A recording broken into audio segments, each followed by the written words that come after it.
ধনী বানিয়ে দিবেন। দোয়াটি করবেন কখন? ফজরের নামাজের সময় 2 রাকাত সুন্নতের পরে, ফরজের আগে।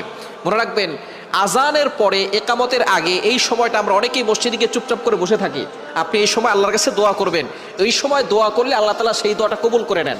আর দোয়া লা ইউরাদ্দু বাইনাল আযানি ওয়াল ইকামা, তিরমিজি শরীফের হাদিস, আবু দাউদ শরীফের হাদিস। আজান ও ইকামতের মাঝখানে দোয়া করলে সেই দোয়াটা কবুল ফিরিয়ে দেওয়া হয় না, সেই দোয়া কবুল করা হয়। আপনি যখনই যেই নামাজে মসজিদে যাবেন, আজান দিয়েছে, একামত হতে একটু দেরি হয়, আপনি সুন্নত পড়ে চুপচাপ বসে থাকবেন না, গল্প করবেন না, আপনি আল্লাহর কাছে দোয়া করবেন। আল্লাহ তাআলা আপনার সকল দোয়াগুলো কবুল করবেন। ফজরের সুন্নতের পরে আপনি ফরজের আগে মধ্যবর্তী সময় আপনি সুন্নত ঘরেও পড়তে পারেন। আজান দিয়েছে, আপনি একটু আগে উঠবেন, তাহাজ্জুদ নামাজ পড়বেন, অথবা আপনি তাহাজ্জুদ নামাজ পড়ে সুন্নত আজান দেওয়ার সাথে সাথে সুন্নতটা ঘরে পড়বেন। ঘরে পড়ে মসজিদ যদি কাছে হয় তাহলে ঘরে বসে আমল করতে পারবেন, অথবা আপনি চলতে ফিরতে আপনি আমলটা করতে পারবেন। দোয়াটি হচ্ছে লা ইলাহা ইল্লাল্লাহুল মালিকুল হাক্কুল মুবিন।